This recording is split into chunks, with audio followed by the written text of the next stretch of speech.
লাইলি মজনু ও Siri ফরহাদের অমর প্রেম কাহিনী সবারই জানা।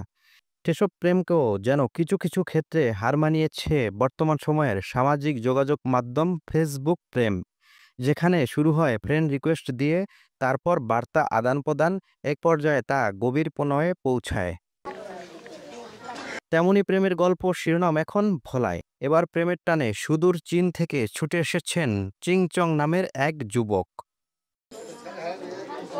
গতকাল শনিবার রাতে ভোলা সদরের শিবপুর ইউনিয়নের ফেরদৌস বেগম নামের এক স্কুল ছাত্রীর কাছে প্রেমের টানে ছুটে আসেন তিনি।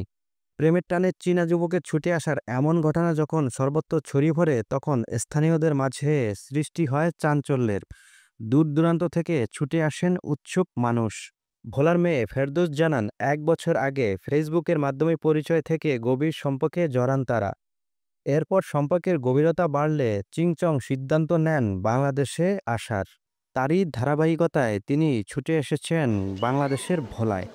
ফার্স্টে মেসেজ দিছে, দেওয়ার পরে আমি প্রথমে রিপ্লাই দিই না, তারপরে কয়েক ঘন্টা পর আমি রিপ্লাই দিছি।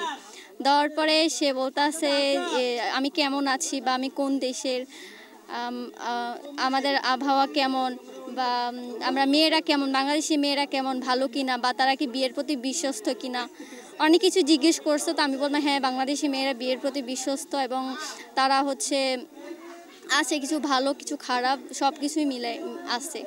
তো আমাকে সে বললো যে আমি বাংলাদেশি মেয়ে বিয়ে করতে চাই, আমি বাংলাদেশি মেয়ে খুঁজতেছি, আমি এই অ্যাপসে এই কারণে আসছি। তা আমি বললাম বাংলাদেশি মেয়ে বিয়ে করার কি কারণ?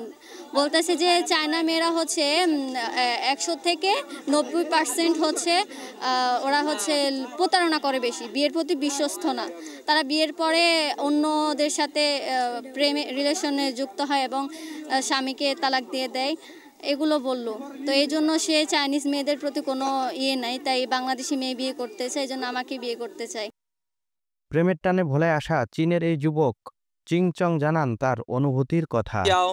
我来自中国成都市，我来孟加拉国博拉市是为了和我心爱的女孩结婚。我的宗教信仰是穆斯林。 গত ১৬ নভেম্বর চিংচং ঢাকায় পৌঁছালে ফেরদৌসের পরিবার তাকে বরণ করে ভোলায় নিয়ে আসেন। বর্তমানে চীনের এই যুবক ভোলার শিবপুর সুইচঘাট এলাকায় মেয়ের বাড়িতে অবস্থান করছেন। খুব শীঘ্রই বিয়ে হবে তার, তবে আইনি জটিলতার সমাধান করতে চান উভয় পরিবার। এদিকে চীনা যুবকের আগমনকে ঘিরে পুরো এলাকায় চাঞ্চল্যের সৃষ্টি হয়েছে। ছোটন সাহা, দেশ টিভি, ভোলা।